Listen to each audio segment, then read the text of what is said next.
Call to order. Using his glasses instead of a gavel. Well, good morning and thank you for joining us in this virtual joint school board legislative delegation workshop. I'm going to introduce the delegation members, and I'm going to let all the delegation members give a quick little intro, and then I'll hand it off to Chair Barbieri. And also, anybody who's viewing this online virtually, thank you very much for joining us. I know we're living in a time of a pandemic, but we're taking all the precautions necessary to protect everybody's health and safety. So, Senator Berman, would you like to make a quick introduction? Thank you so much. Thank you, Mr. Chair. Thank you for putting this together. Always happy to meet with the school board. I'm Lori Berman. I represent Senate District 31. Which goes from Delray to Lake Worth, basically the ocean to the turnpike. Always happy to work with you all. I know there's a lot of big issues because of COVID that we're going to be discussing today, and know that I sit on the education committee, so I will always be your partner as we move forward in this session. Thank you. Thank you, Senator. Before we go on, real quickly, I'm Representative David Silvers, House District BC, represent Central Palm Beach County, parts of all of Lake Larch, all of Palm Springs, parts of Lake Worth, and parts of Palm Beach. All right, let's go back to the delegation members. Senator Hale, if you want.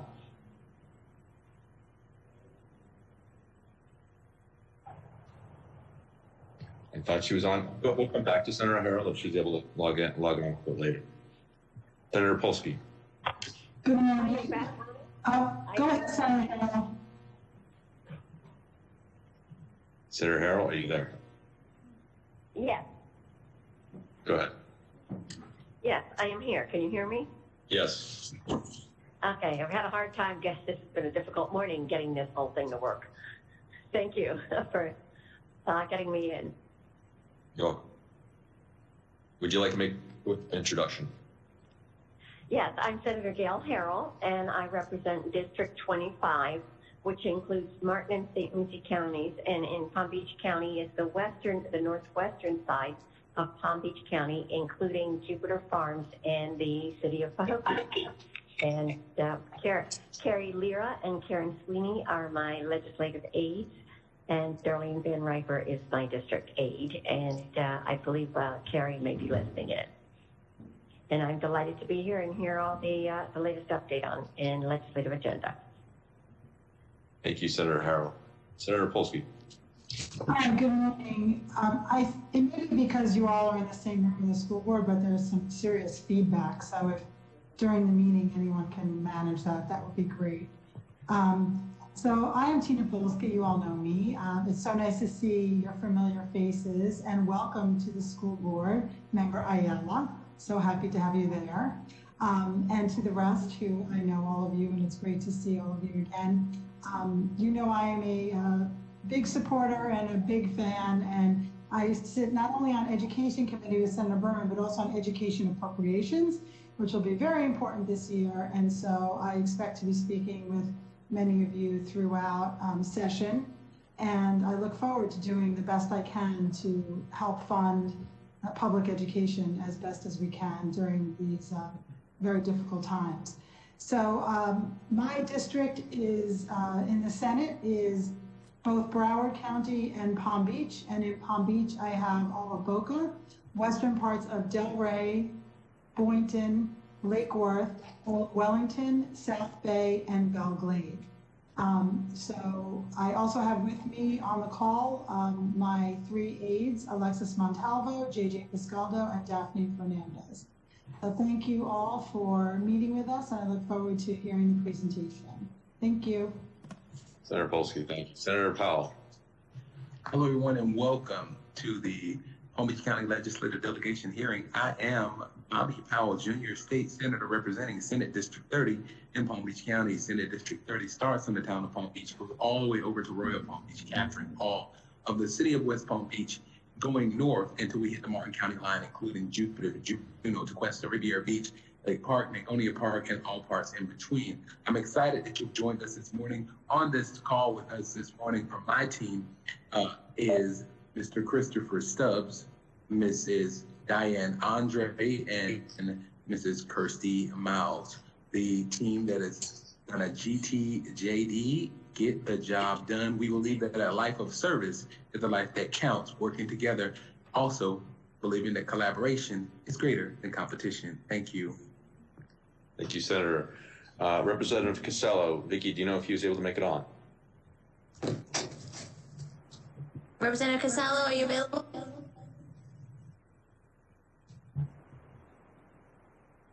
No? Okay, well, we'll move on. If Representative Casello is able to log on later, we'll give him a moment to introduce himself.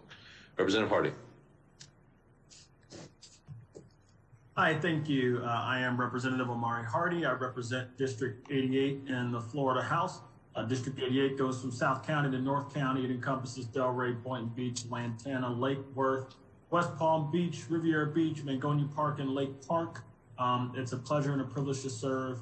And I'm going to have, I think, a lot of fun working with you guys who serve on the school board. As a former classroom educator and as the son of 3 generations of educators before me, public education is a priority of mine. And so I very much appreciate the hard work of those of you who work with the school district. Thank you. Thank you, Representative. Representative Skidmore. Thank you, Mr. Chair. Good morning, everyone. I'm Kelly Skidmore. I represent District 81, which is west of the Turnpike, Boca Raton, Delray Beach, Boynton Beach, Lake Worth, a tiny bit of Wellington that connects out to the Glades area, so the cities of Pahokee, Belglade, and South Bay. My legislative staff are Robert Mariaga, Terry Mitzi, and Dr. Robert Reese. I'm looking forward to hearing the presentation today. My focus has always been on healthcare, so I am not on any education committees this session, but certainly am devoted to defending and protecting public education in the state of Florida, and will do everything I can during the appropriations process to be there for you. Thank you. Thank you, Representative. Representative Schlossberg. I'm Emily Schlossberg. I represent House District 91, which is Boca, Delray, and Boynton. My legislative staff is Ed Soul, Jack Anderson, and Francine Van Auken. One of my priorities has been safety, especially for our students. So I look forward to working with the school board on safety, keeping our students safe. Thank you, Representative. Rep Snyder, I don't believe is on. Is he there? No, okay. Representative Wohut. Thank you, Mr. Chairman.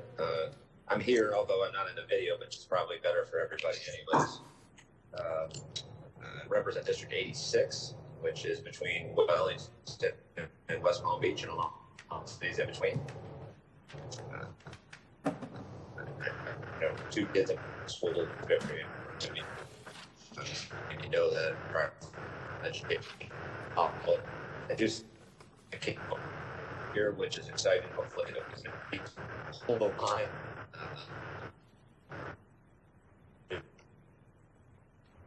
$0.7 billion shortfall in our budget already, but we will fight for everything that we can for you, and I look forward to hearing from you. Hopefully, as I continue to mention, we may not be able to see each other as much in person in Tallahassee, but which is 2 wonderful aides, Tom Vallio and Melissa Santoro. So thank you very much for everything you're doing for our students and our parents and teachers in Palm Beach County. Thank you. Thank you, delegation members.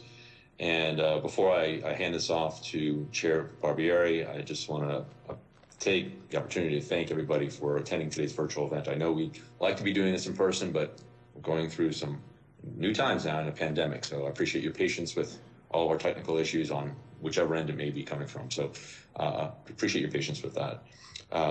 Chair Barbieri, School Board Chairman Barbieri, School Superintendent Fenoy, and school board members, welcome. Thank you very much, and thank you for taking the time for today's meeting. Chair Barbieri, would you like to have some comments, and if you would like to make some introductions for the school board members? Yes, sir. Thank you, Chair Silver. Mike, can you share your screen? Yes, sir. So on behalf of my fellow members on the school board, the superintendent, and other district staff in attendance, I want to thank Chair Silver, Vice Chair Russo, and the entire Palm Beach County delegation for meeting with us today. That's really bad feedback.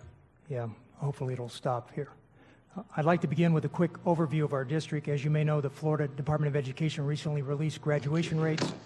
As a district, we increased from 91.6% in fiscal year 19 to 94.4% in fiscal year 20 at district-operated schools. We are about 90% when you include charters. We offer students more than 330 choice and career programs, all designed to engage students and set them up for postgraduate success. Are you hearing that feedback on your side?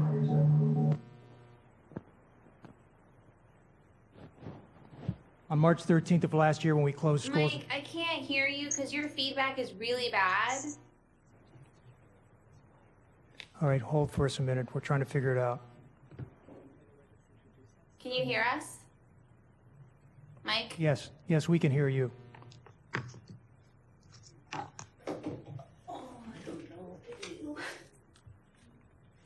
We don't have anybody's phone number to text them. Let me see if I have. Can you hear it now? Can you hear us? Kathleen Villavicencio. No, she's, Chair Silver, can you hear me? I'll text her. yeah, so give her Catherine Wentley's number. Who? Catherine Wentley, she's the one. Call Dave Silver. Hey, I hear you. You can hear me? Good. I hear you now. hear you. Okay, so we're going to keep going here, and hopefully it'll not do that again. On March 13th of last year, when we closed schools and temporarily shifted to distance learning for the remainder of the school year, we immediately began providing laptop computers to each family that needed one in order for students to receive their lessons virtually. Today, we have achieved a 1-to-1 ratio of students in need of a laptop. We are working with the county to provide an innovative, free Wi-Fi mesh network to provide families with connectivity. We are the 10th largest district in the United States and the largest employer in Palm Beach County. We serve roughly 170,000 students in grades K through 12. Most importantly, we're committed to academic excellence and equity to help each child reach their full potential. And that's a brief overview. Mike, next.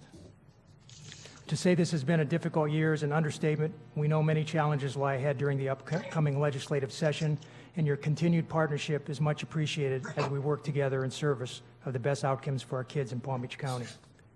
Next, Mike. Before I turn it over to Dr. Fanoy, I want to give my fellow board members an opportunity to introduce themselves. I just ask everyone to keep it brief so we can allot most of our time today to discussing the legislative priorities for the upcoming session. Mrs. McQuinn. Thank you. Good morning, all. I am representing District 1 for the Palm Beach County School Board. So to give you my boundaries, I am south to North Palm Beach, North Lake Boulevard, north to the Palm Beach County, Martin County line, we all know as County Line Road, west to the acreage, and east to the Atlantic Ocean.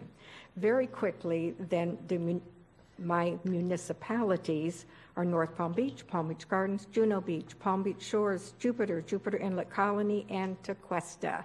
I'm very happy to be with all of you. Thank you. Mrs. Ayala. Ms. Ayala.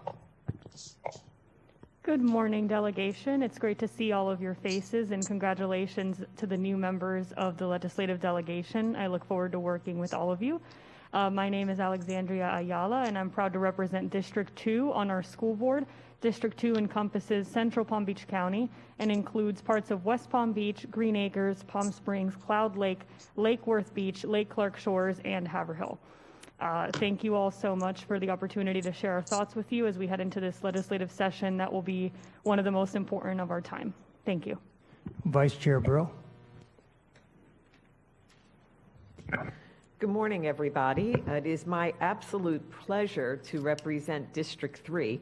I am mostly an unincorporated board member, so I have a teeny tiny piece of Lake Worth, and then I have Boynton Beach, Delray Beach, and I go down in Boca Raton to the north side of Clintmore Avenue. Basically, you can think of me as your Cobra and Delray Alliance school board member, which is a wonderful blend of senior and young families. Thank you. Mrs. Whitfield. Thank you so much. It's my pleasure to be here today. My name is Erica Whitfield. It's so nice to see everyone. I represent District 4 on the school board. That is West Palm Beach down to Delray, west to Military Trail, and east to encompass all of Palm Beach Island. And then there's a little section down the middle that's Dr. Robinson's. So quite a big area, and it's just such a pleasure to work with you all, and I thank you for making education a priority this year. I think we're going to need your help more than ever, so I'm looking forward to working with each and every one of you as we work to try to repair some of the issues that have come up because of COVID. Thank you so much. Mrs. Andrews. Good morning. Microphone, Mrs. Andrews.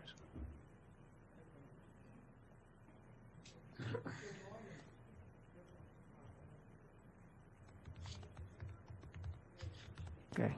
Can you hear me? Yes. All right. Good morning. It's my pleasure to be here with the Palm Beach County delegation. I'm Marcia Andrews, School Board Member, District 6, and I am your Western Community Board Member. My district starts at West Lake Worth and moves straight through Wellington, Royal Palm Beach, Loxahatchee, all of the acreage, Westlake, Arden, and every bit of the Glades.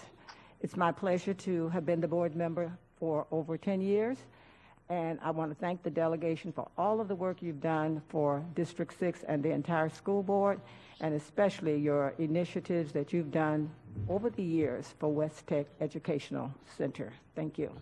Dr. Robinson.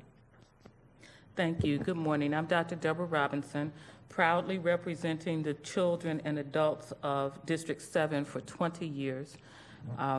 District 7 is the urban corridor going from Lake Park to Delray, for the most part east of I-95. And I thank you for listening to our concerns. Thank you, colleagues. I'm Frank Barbieri. I represent District 5. My district includes all of the 10 schools inside the city of Boca Raton and the 11 schools in the area commonly referred to as West Boca. And again, I thank all of you for taking the time out of your busy schedules to meet with us today. Thank you.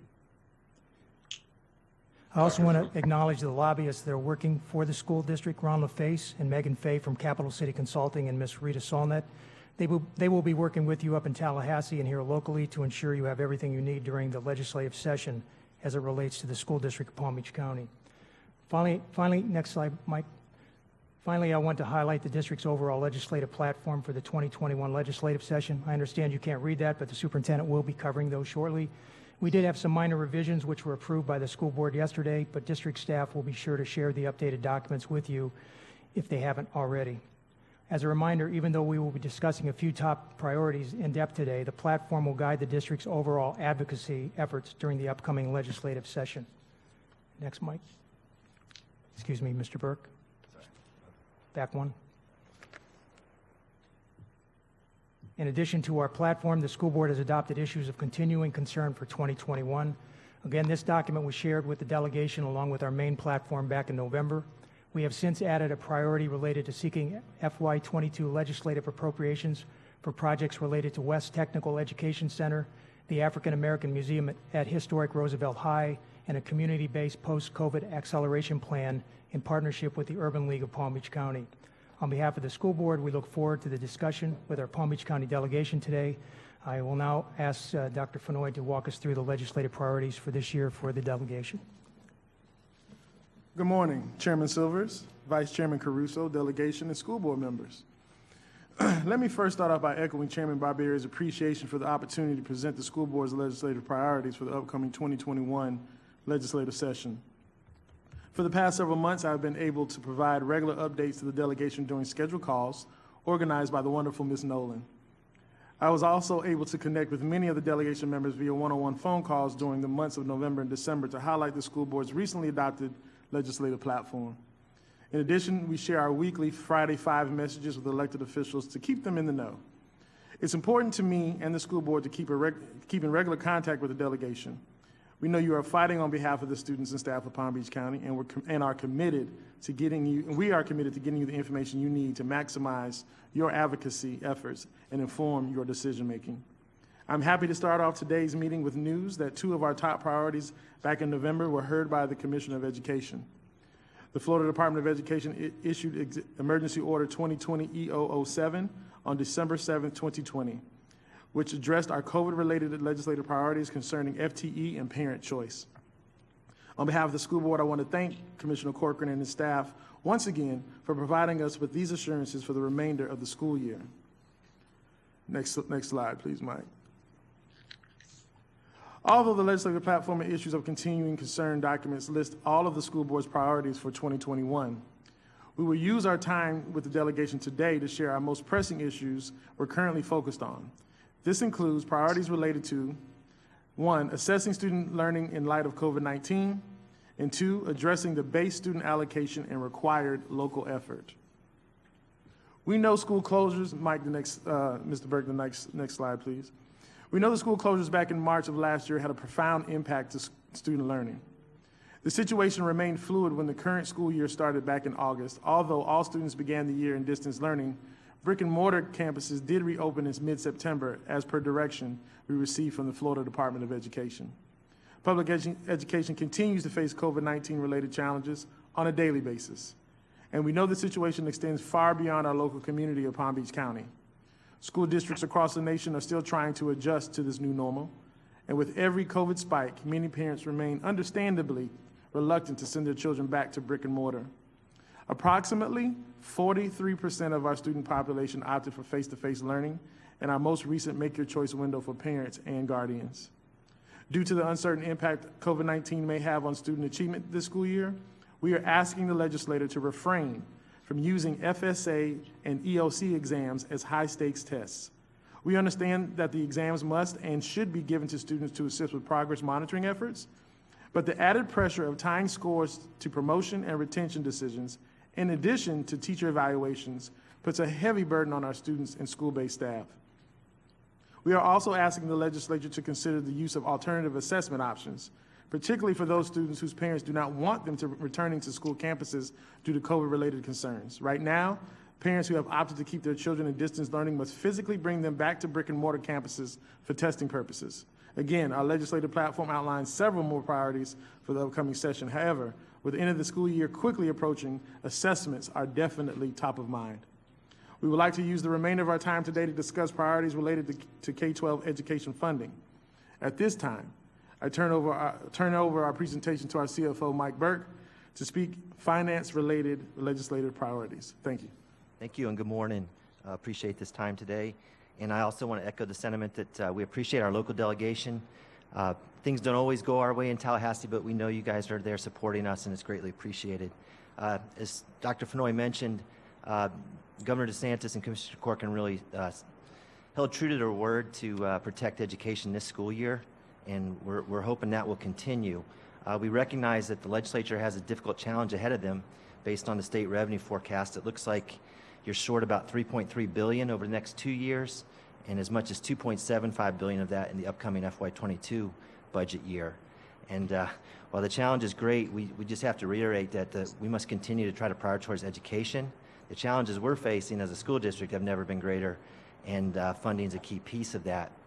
We know we've got learning loss, social emotional issues, and just the increased operating cost of operating schools during a pandemic.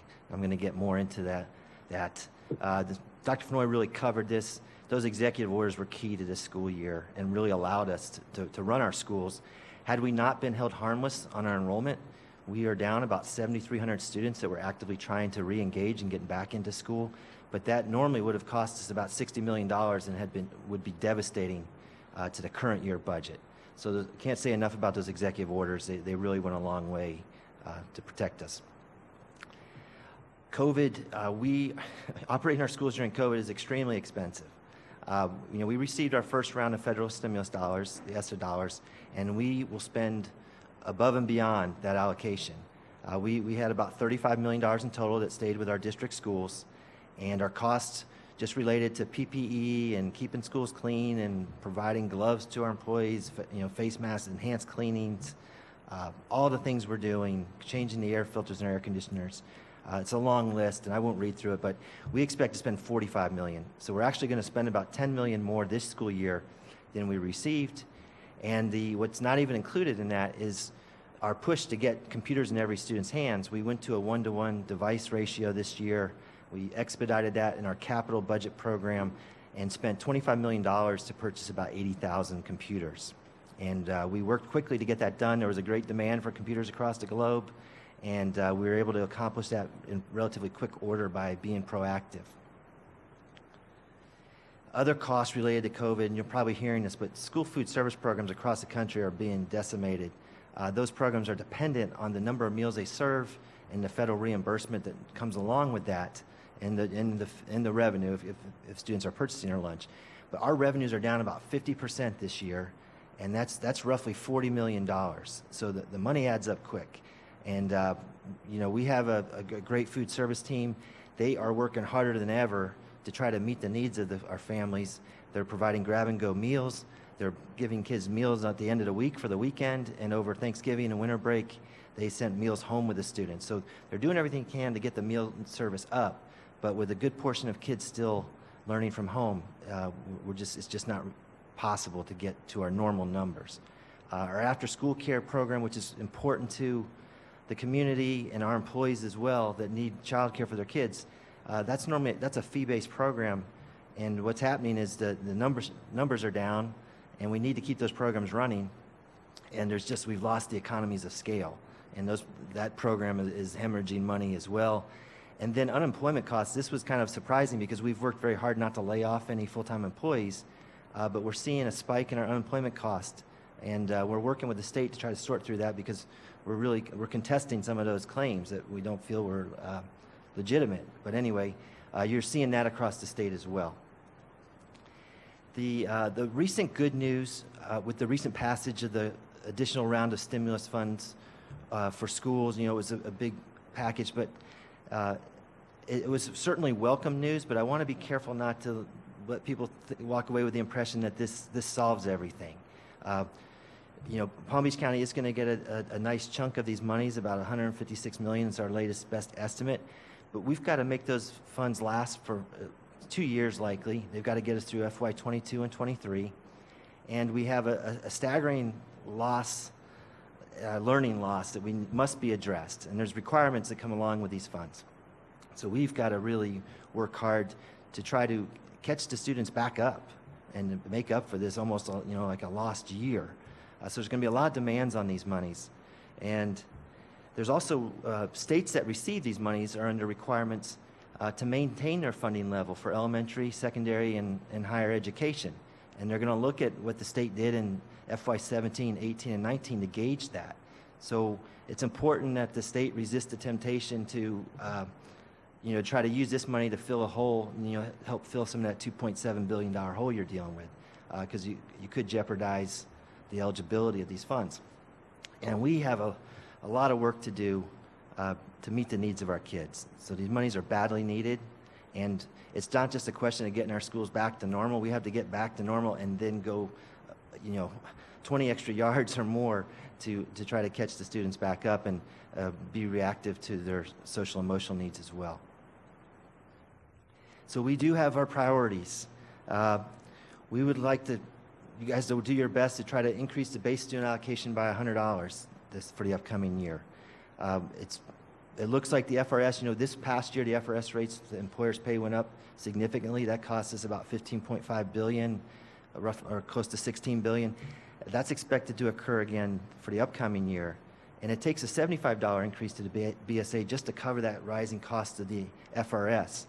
I think it's a good thing to try to keep the pension fund solvent. I think that those increases in the employer rates are important, and we support that on behalf of our employees, but we just don't want it to be an unfunded increase. We'd like the BSA to offset that. And we do have other rising costs. Property insurance is going through the roof, as you probably all know, and then just kind of the normal rising costs of inflation and other materials we need. We're going to talk a lot about the RLE. You may recall a couple years ago I did a presentation to this delegation. I said, RLE, find out what it means to me.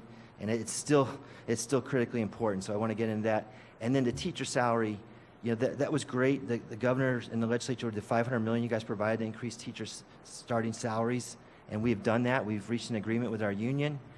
But there was kind of an unintended consequence that has now compressed our salary schedules, and it's of great concern to our veteran teachers that have dedicated their lives to the profession, and now they're seeing their salaries just slightly above that of a brand new teacher. So this is one of my charts I update every year, and despite our best efforts, Florida's heading in the wrong way in terms of our national ranking and funding per student. We've fallen to 46 in the country.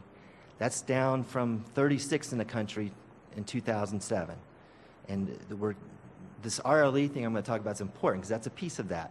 And as long as we've kind of prioritized tax cuts and not allowing the tax rate to kind of grow or stay the same and then let the revenue grow and the property values increase, I think that's a real root cause of why Florida continues to slip in the national rankings. And our funding increases are just not keeping up with inflation and rising costs. So, 46 in the country that should get people's attention. Florida has a strong economy, and I really feel like we could do better. You guys probably know this well, but Florida's education is funded by two main sources: local property taxes and state sales tax primarily is your main general revenue source. And of course, the sales tax is the one that was hit by the pandemic, but it is rebounding remarkably well. The local property taxes seem to be holding their own.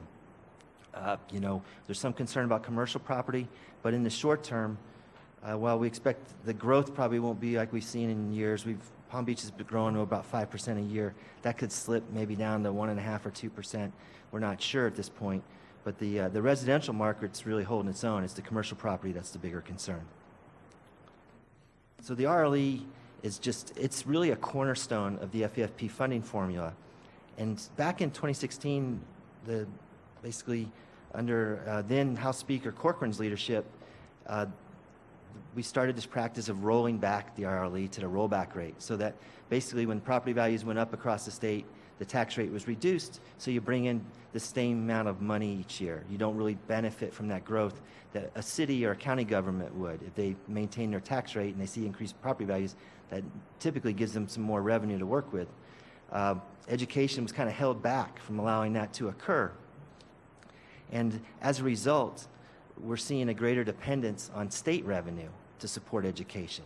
And now when you hit in a situation like this pandemic and sales tax are hurt, then you're more it makes it more difficult, right? Because you're more dependent on the sales tax revenue, and you don't have the benefit of local property taxes to shoulder some of that recession. Just to dig into that a little bit more, if you go back to FY16 when this started, you can see, back in FY16, the RLE tax rate was just under 5 mils, 4.984. It was bringing in about 7.6 million, and 7.6 billion, and we stayed at that level for 3 years, to $1. And then the legislature allowed us to start capturing the benefit of new construction, and that they allowed the RLE to grow a little bit, just in the way, just to offset for the new construction, allow us to get the benefit of that, because new construction comes with, brings more demands for services from schools and local governments. So that was a good thing, but we'd like to really consider just allowing the RLE to grow, stay the same rate and grow with any property value increase we get next year. And if you look at our funding over this time span from FY16 to FY21, so that's 6 years, our base student funding has grown 3.97% over 6 years. And our total funding, which includes categoricals and the teacher raise and all that, has grown just under 10% over 6 years, which is, that's nice to have any growth, but it's not a huge amount when you consider 10% over 6 years. That's less than 2% a year. Anyway, you're probably getting tired about the RLE, but again, this holding back of the RLE has really shifted the dependence on education funding. Back in FY09, the state funding share was almost 48% versus 52% local. That's now kind of flip-flopped where now the state's supporting 57% of education and the local share is about 43%.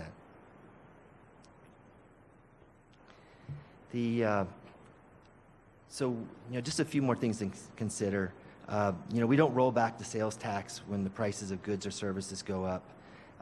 The RLE, if we're able to leave it in place we would have benefited during the good times when property values were going up, and our state would be in a stronger position to withstand these downturns in the economy. So the RLE and the kind of the constraints that's put on our funding has really, until recently, that really held back teacher salaries. And we saw our teacher salaries fall to a point to finally, it got a lot of attention, and we appreciate the governor getting behind to raise that starting teacher salary. But that, could have been avoided, basically. And that's why I think you see the teaching profession fall behind policemen, firemen, EMTs, that type of thing. So anyway, and then if you just look at Florida, our investment in education as a state is 2.7% of our gross domestic product. And that's well below the national average of 3.3%. And when you look at Florida having over a $1 trillion gross domestic product, ranking 4th in the United States, if we could just bring ourselves up to that national average, that would bring $5.8 billion more, or a 26% increase in the K-12 education. And that would bring Florida well out of the bottom of the rankings. So anyway, that's just, I know that's a lot about the RLE. We just wanted you to, I just want to stress that because, again, this is really what drives a big portion of our funding. And now that we're heading into some tough times, it's a good time to really rethink that. Let's see, I had another, I think we may have skipped over a slide here.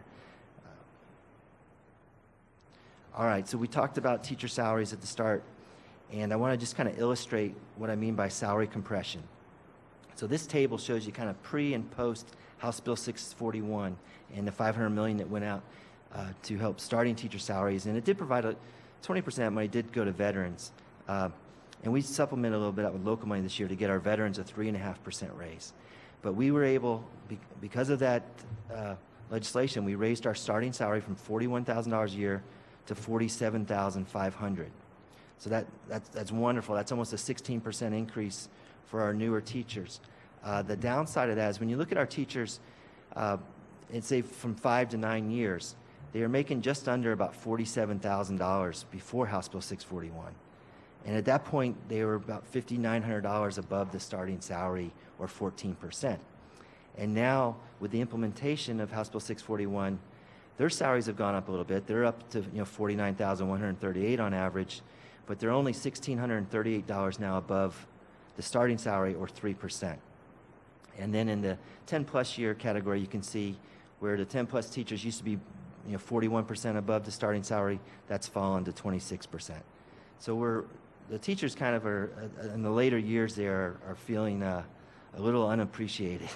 And anything you could do this year, first to maintain that money so that we can, we've awarded those salaries, so we've got to maintain that $47,500, but we would like to, if we get a chance to go back and do a little more for the veteran teachers, that would be greatly appreciated. And that concludes the finance presentation, Dr. Fenoy, and we're ready for any questions. Chair Silvers, if you have questions on your side, please go ahead. Thank you. I'm going to run it down the roll. I'll go alphabetically like I started, and I'm actually still seeing a Q&A from Mike Burke's computer. Yeah, I'll stop sharing. Everybody else sees that?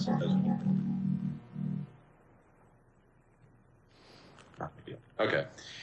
Senator Berman, do you have any questions or comments? Yeah, I do. I've been around and I know the whole RLE story. I was just wondering, and I agree with you, we have to do something to help the schools on the RLE issue.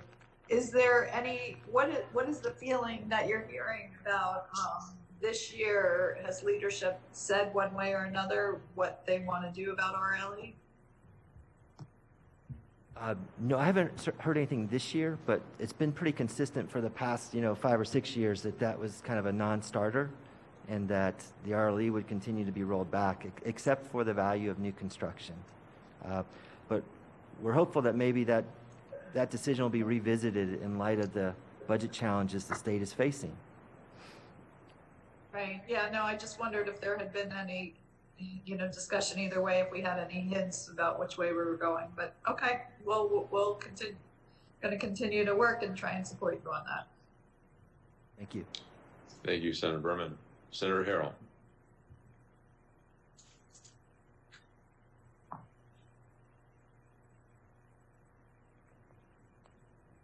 Okay, we'll move on to Senator Polsky. Thank you. I really appreciate that presentation, and it makes a lot of sense to me. I have a couple of questions. For the RLE, do you have an estimate of what it would cost an average homeowner in raised property taxes to get the RLE increase you're looking for? Yeah, it's not overwhelming to the average taxpayer. It could generate a lot of money statewide. It could generate close to $500 million to keep it in place for the upcoming year, and that's dependent on what we see with property values. The average homeowner varies across the state. I would, I'll follow up with a more formal answer, but I'd say roughly about $50 on the average home. $50 a year. Correct. That's remarkable. Well, we certainly know Palm Beach County is willing to pay it, as we have in our, our referenda. So, yeah, if you could give me that, to show what a small amount it is per individual for sort of an average home price, I think really drives it home, instead of, oh, it's a huge tax increase, that it's really not. So that would be helpful to me. With, I don't know if you can see this yet with property values, but we all know in Palm Beach County, at least, that there's just been such a huge rise in, Karen Brill can speak to this as a realtor, the desperation to buy houses here, and the prices have gone up. So would that help with any kind of estimation of how our property values or our taxes will be in future years? It's definitely, the housing market's anchoring our property values. Normally we've been growing over 5% a year, as I mentioned. I think the housing is helping to offset what we're going to see is a decline in commercial property values. There's less demand for office space, there's small businesses closing. In Palm Beach County, if you look at the tax base, about 80% is residential and about 20% is commercial. So hopefully there's enough growth on the housing side to offset that 20% that, the 20% that's going to be hurting next year. But I'm expecting where normally we'd see 5%, our latest estimate was maybe only just a 1.6% overall increase in property values for Palm Beach County. And, we'll know. They'll take their, it's going to be based on this past January 1, the values as of January 1, and I know the property appraisers got a lot of work to do to figure that out. Okay, so you're not sure, we don't know yet. We don't know really for sure, no. Okay. And my last question has to do with CARES Act funding or future funding that our new President Biden, so happy to say that, is going to propose. Do you have any idea how that might help the district, looking at the numbers that he's proposed so far?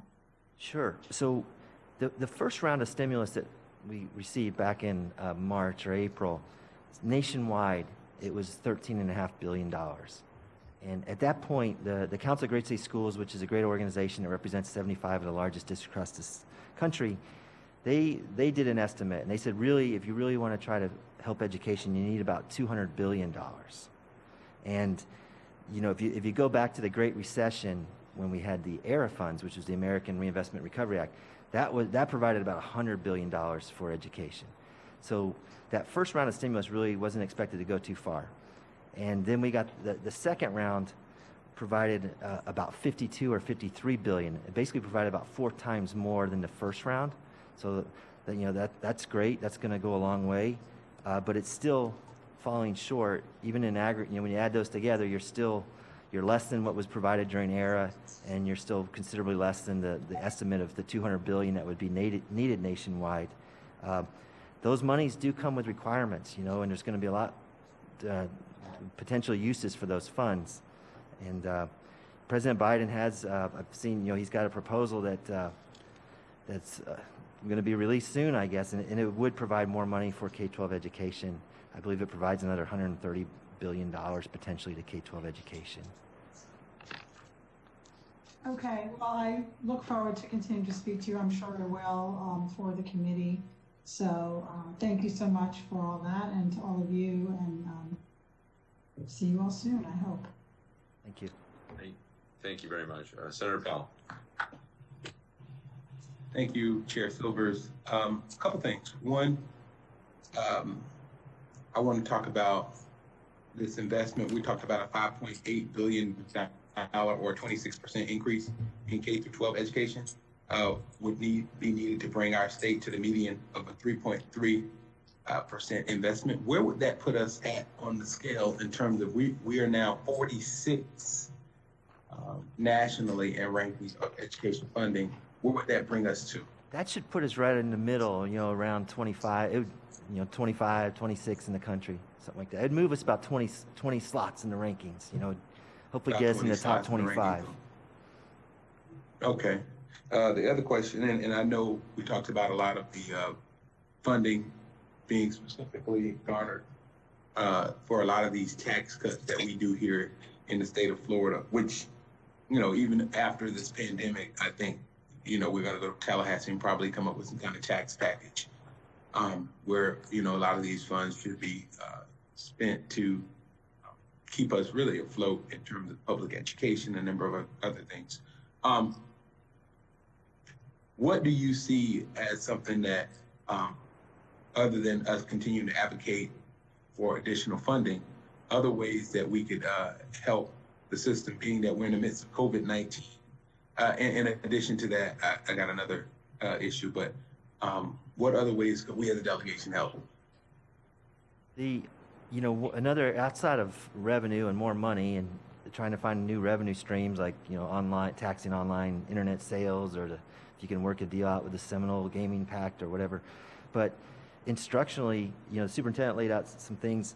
One thing, we're hopeful, that the vaccine is widely distributed and next year is a normal school year, but there's a chance that we could still have a portion of our kids that want to stay home and learn online. And this year, part of the flexibility that was granted to us allowed us to still get full funding, even if those kids were in virtual education and learning from home. And I'd like to see that continued for at least another year, because we may just have some families that aren't quite ready to come back to brick and mortar buildings. And if we're forced to just treat them as truly virtual students, then we normally lose about 20% of the funding that goes along with those students. And that's one of my concerns. So if we could continue kind of to extend those executive orders that gave us some of that flexibility around innovative learning, I think that would be a nice kind of safety blanket to have in place in case, God forbid, we're not in that great a spot next August or September. And, I think that goes without saying. We could still have some families that want to stay home. Okay, last thing. A few weeks ago, myself and school board member, Dr. Deborah Robinson, had a conversation, and we were brainstorming about how we could get the vaccine to our vulnerable teachers who would be over the age of 65, who have to interface with kids on a daily basis. How can we, as a delegation, we know that we're hearing a number of things that the vaccine will be available at Publix, but how can we as a delegation work with the school district to make sure that our vulnerable teachers are taken care of? Senator Powell, this is Donald Fenoy. So I think one of the things that you can do to help is, I think right now the supply chain issues are real, as you know. But logistically, we've been talking to some folks around creating that opportunity for our teachers 65 and older. So any support that you can do on the county level, getting those supplies in, logistically, we can set up the mechanism by which to distribute it. But right now, it's just getting getting a dedicated supply for our employees, not just our teachers. I think that's another important distinction. Our employees who come in contact with students who are over 65, which would include our bus drivers and there's guidance counselors, there's a group of people that we can bring to that. So any advocacy around just getting us a supply and helping us be able to distribute that, because if we can set it up for our groups that are 65 and older, when the supplies are more frequent, then we can have the infrastructure to provide that opportunity for all of our employees who wish to be vaccinated. Thank you, Dr. Fenoy. And excuse me on my misspeak, because Dr. Robinson, when we have spoken, has always made sure to say school district personnel, I think, right, Doc? She's in here somewhere. But okay, that's what I need to know.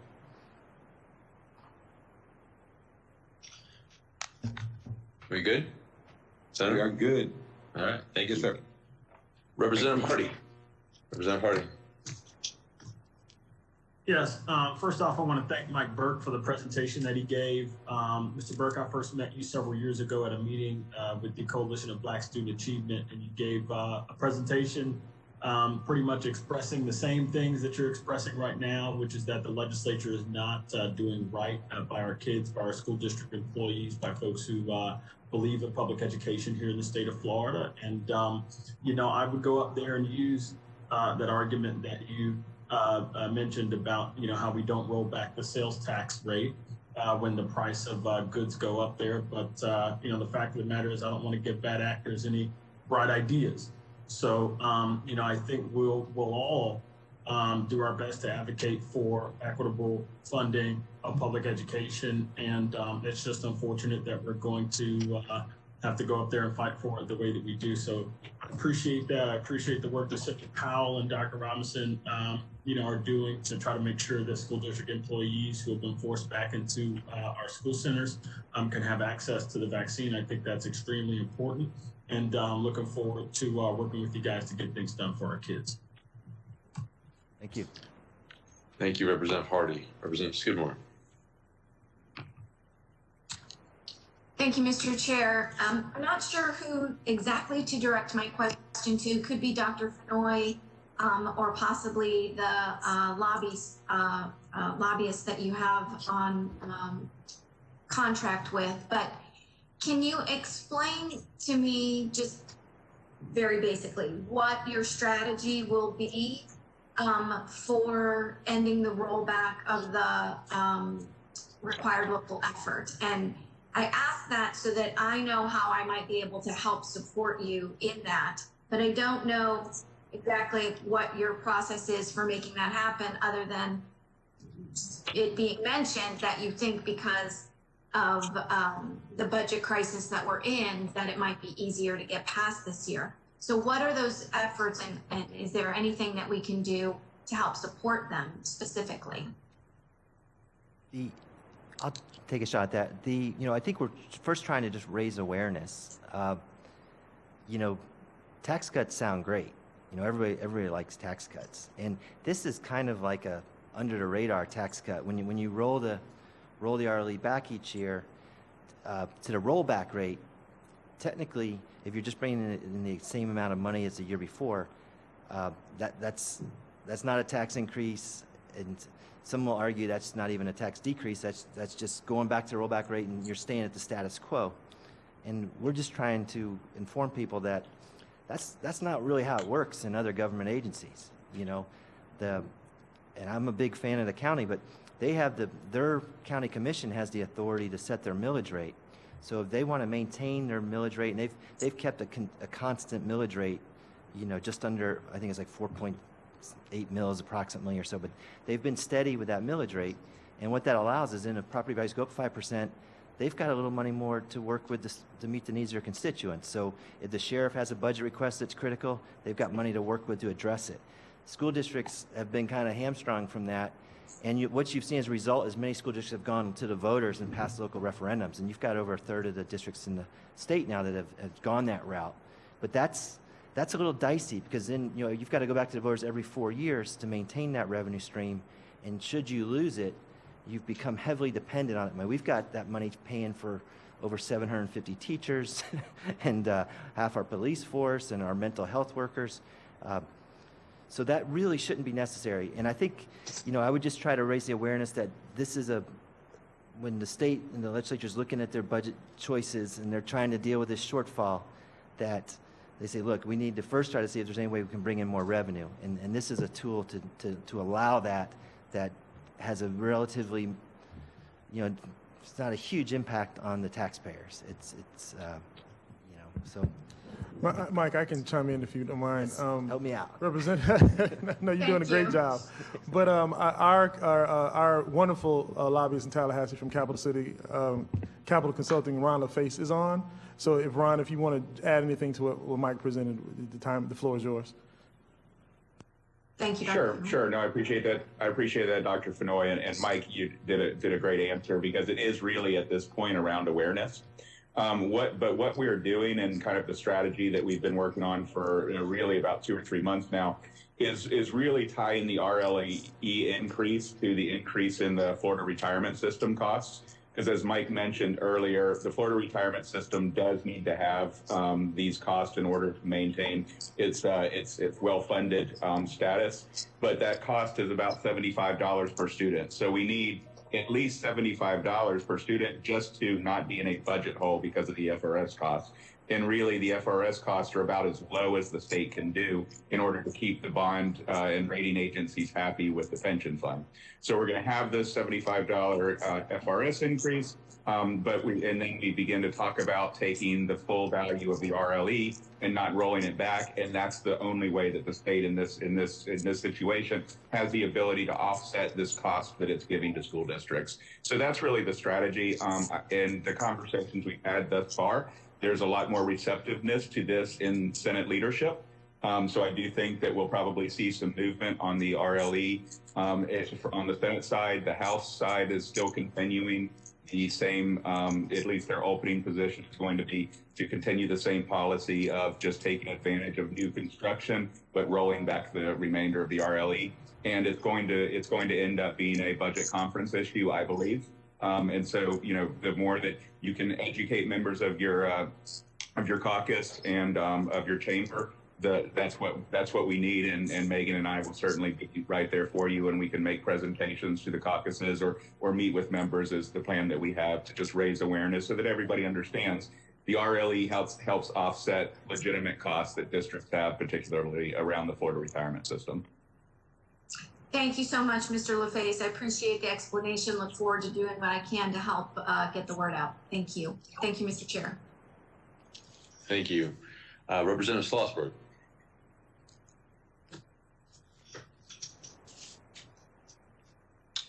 I don't see Representative Schlossberg. Is she on the phone?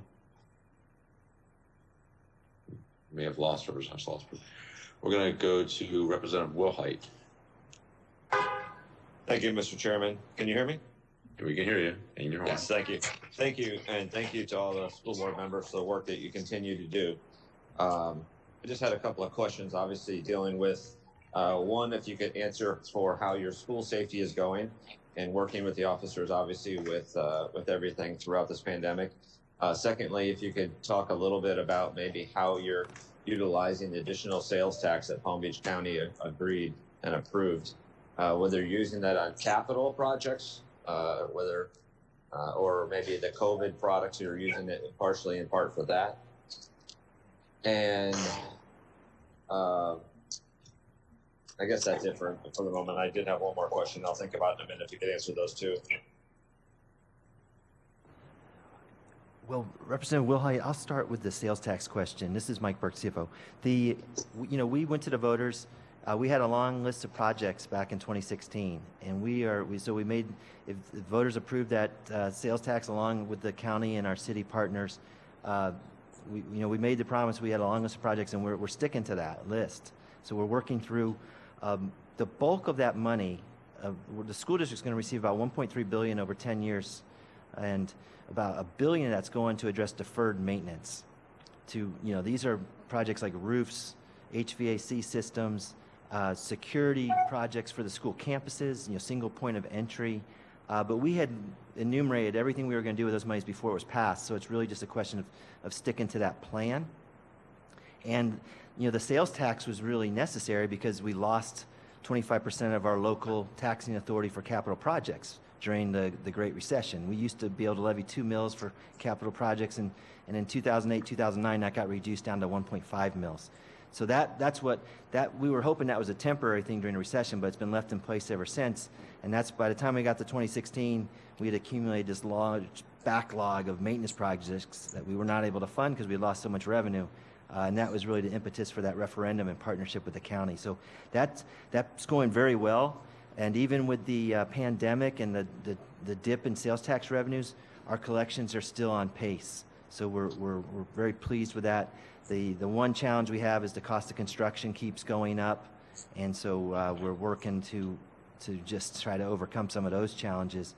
But the program's doing extremely well, and that'll wrap up in 2026. In terms of your question in reference to school security, Ms. Paul, please chime in if I leave anything out. But currently, we're no longer dependent on our contracts with other municipalities and in the Sheriff's Department. We are fully staffed in our schools with school police officers. We have our other security details and other troops have now been outfitted with the necessary equipment that they need to respond to active shooter issues. Also, the training in the police department has increased to such that, de-escalation, and then also the mental health side of the police department has grown. And then currently we've just been dealing with, and galvanizing quickly around any sort of local or national efforts. And so Chief and his team have worked well on that. So again, all our schools are covered with school police officers. We actually even are able to do coverage as people are out on quarantine and other issues. Naturally, because we have less students on campus, we haven't had the same type of issues that we've had in the past. Kids who are on campus are very thankful for being there. And now the threat of going home for a loud conversation causes behavior to change very quickly. But Ms. Paul, if there's anything you'd like to add on behalf of the operations team. Dr. Fenoy, I think you pretty much covered everything. We, as everyone knows, we've pretty much doubled the size of our police force, and Chief Kitzrow and his team have done an outstanding job in covering our schools. I'd just like to add. Go ahead, sorry. I was just going to say, for both those referendums we have in place, we've got independent citizen oversight committees that meet quarterly to review how every dollar is spent, so that we assure that we keep to our promise to the voters. And both those programs are going very well. Thank you. Thanks. I was just making sure, and why I ask them on the school safety is obviously because whether COVID had hit your officers at all, or if you had a concern about officers, being short because of COVID. But the last thing I did remember in my question was, we've had a lot of conversations about, obviously, COVID testing, schools, nurses, kids, other health, and those different things. I'm wondering how, if you've got up to your full nursing staff, and then our previous conversation was, it's just being true and honest and transparent with parents who do have kids in school and stuff, that, this is such a health risk to their kids, let alone the secondary aspect to our teachers and parents, that how our school nursing staff is going, and that how it is working out with the parents and the students in combination with potentially already underlying healthcare risks that children have, or that they have, or that their parents are concerned about. Thank you, Mr. Chairman. Well, thank you. I think it was just yeah. I would just share, we have a great partnership with the healthcare district, right, that provides a nurse for every school. When we started the school year, I know there were some vacancies, and I think they've done a pretty good job of overcoming that. I don't have the latest numbers, but they're just a valued partner, and they've been a key ingredient to getting schools back open. And they've helped us with testing. They're administering rapid testing in our schools as needed, and they seem to be doing a pretty good job. The only thing I would add back to the safety, I think the legislator, having an officer in every school is mandated by the legislator. Palm Beach County, but they don't fund it fully. So it's the taxpayers of Palm Beach County that have allowed us the opportunity to put an officer in every school. So I think in terms of a continuation and a legislative priority, if you want school districts across the country, unlike Palm Beach County, who has great citizens who have voted for these tax referendums, at some point the legislators are going to have to look at the costs of providing an officer in every school. And for Mr. Oswald, if there's anything to add in terms of the school nurses, you can add that at this time. Yeah, there's just a couple of vacancies. There is some turnover that they've been having. Also, in our alternative education programs, they do share, but they do have a number, like an on-call type service to provide that support. So again, we're very fortunate here in Palm Beach County, as Mr. Burke said, for that partnership and the work that they're doing. They're giving us daily updates on just the work that's happening in our schools.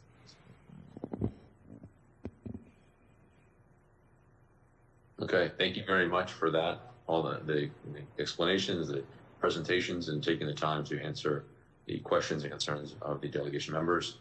I'm going to try one more time before we call the meeting. Senator Harrell, are you on the phone? Or Representative Salzberg? Nope. All right, I tried. Well, thank you very much. I want to thank the school board, Palm Beach County, Dr. Fenoy, and all the delegation members for conducting this meeting virtually.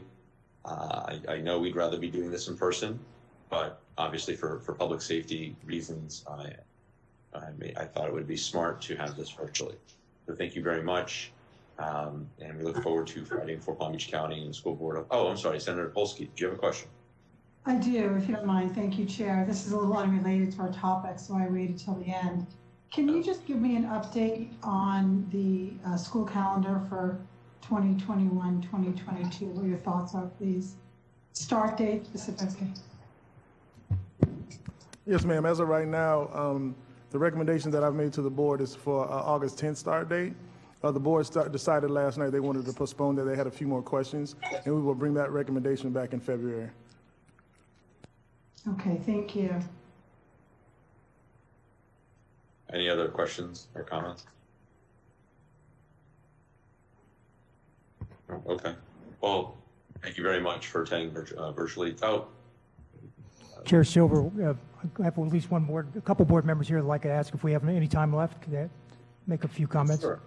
Sure. I didn't know if anybody had any. Okay, go ahead. Ms. Ayala. Thank you, Mr. Chairman. Chair Silvers and the delegation, I wanted to bring something to your attention while I have you that also has to do with testing. But this particular piece is about our access testing for our ELL students or our English language learners. As many of you have probably witnessed in your own communities, our communities of color are struggling more than any other community with the COVID pandemic. And part of that is not coming into schools to ensure the safety of not only themselves, but maybe the family members they reside with, the siblings they take care of, and the other duties that they have in their everyday lives. So the access test, which is administered in paper format, has a speaking component, which has to happen one-on-one with a teacher. And, you know, there are other petitions going on around the state, particularly out of Miami-Dade and Orange County, where there is Hispanic representation on the school boards are advocating for this because these students are primarily, the overwhelming majority of our ELL students are first-generation immigrants of color. So there's a lot of pain, agony, and trauma that's been experienced over the last year, and I think that any assistance we could get from the delegation, not only on the whole testing piece, but on not feeling our children, having our children feel forced to come back into brick and mortar to take a test that isn't really required. We're required to give it. They're not required to take it, or at least postponing it or working with us on when we can plan to administer it virtually would be really appreciated, because I've heard many concerns from my community on that, and I wanted to make sure it was on all of your radars. If you have any specific questions on the test or any of the procedures that I have the answers to, I'd be happy to help you or get those answers for you. So thank you. Vice Chair Brill. Thank you. And so I know all of you will be able to read our priorities that you're not able to see on your screen, but they do include several non-financial priorities. And one that I want to just quickly bring to your attention, the one thing we learned with COVID, we all knew that Palm Beach County is not Leon County, and that our counties are all different. You know, obviously COVID-19 hit Broward, Miami-Dade, and Palm Beach County much harder than the districts up north of us. And what it did was it really magnified the issue of home rule. And so one of our priorities is to clarify the authority of the local education agencies during a state of emergency to have the ability to be able to make their own decisions. And yet another way of looking at that, although the executive orders have been very helpful, you know, we still have very high numbers here in Palm Beach County, but yet we could not meet with you virtually because there's no executive order to allow us to do so, because this would have violated sunshine for us. So I just want to bring that to your attention. I know that local rule has been an issue with our state. It is impacting us even more this year during an emergency like this. Thank you. Mrs. Andrews. Thank you, and Mr. Burke mentioned it a bit, but I want to kind of make a real emphasis.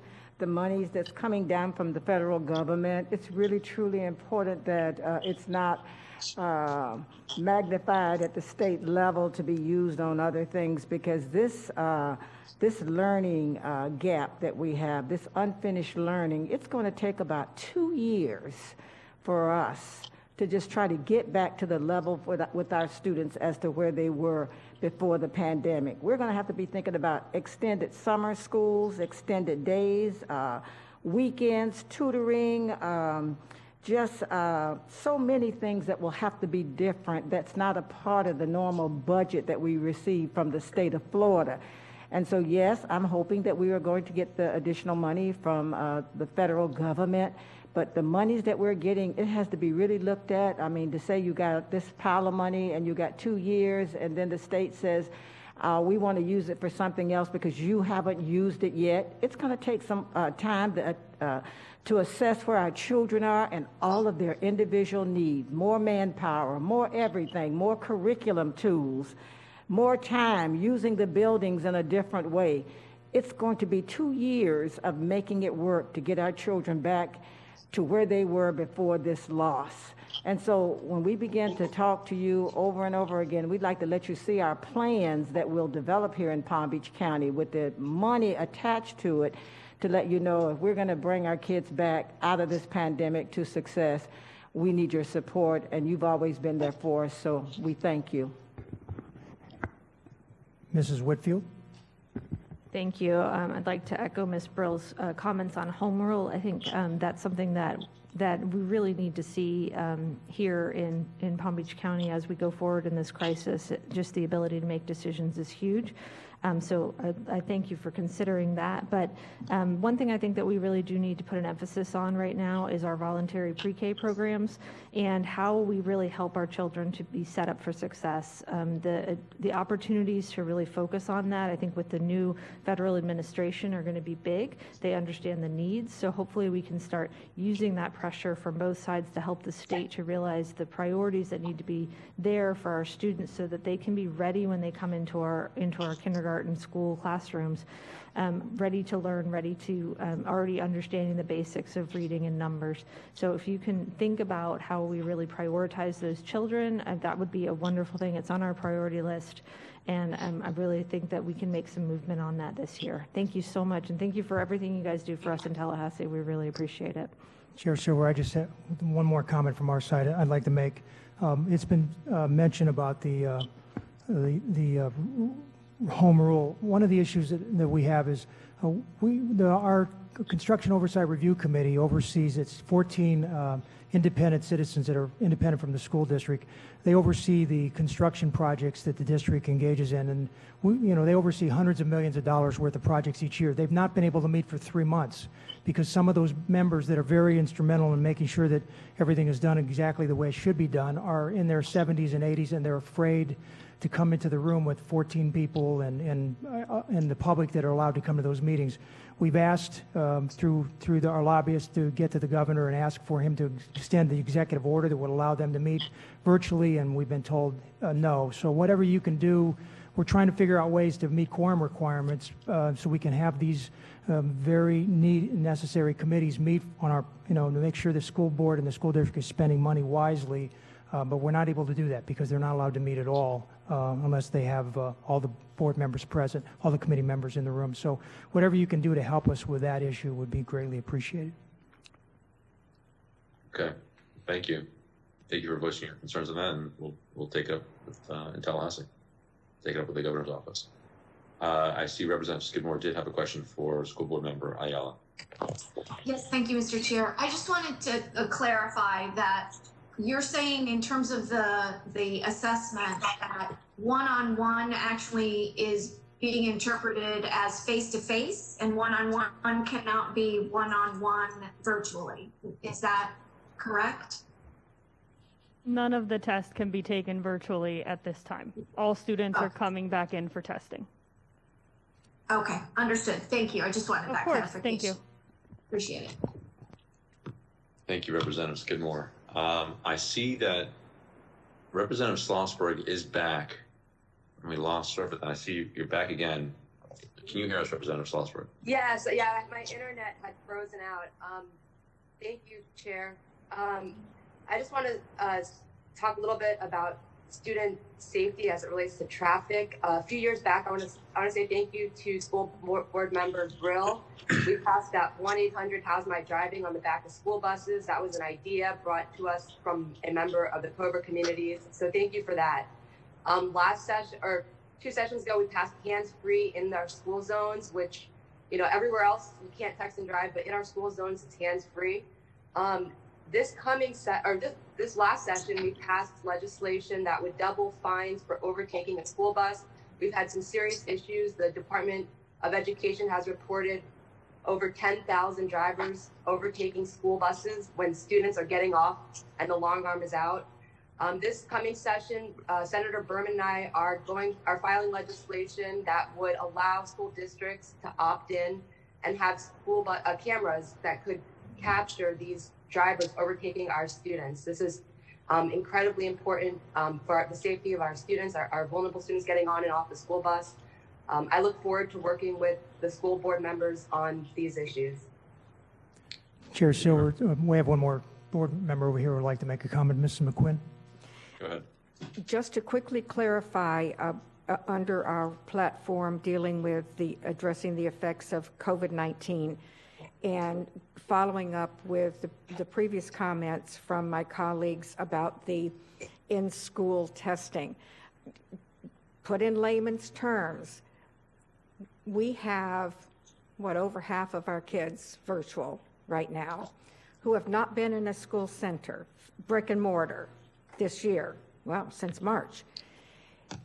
Asking them to come brick and mortar and having schools prepare to receive them brick and mortar, 6-foot social distancing, etc., for the sole purpose of standardized testing is going to, in anybody's point of view, is going to seriously negate what information we can get from that testing. So we're not asking that they don't test. It's the brick and mortar, a situation that the kids just are not accustomed to. Remember, we're starting at 3rd grade. Thank you. Thank you. Are there any questions from the delegation? Or is everybody okay?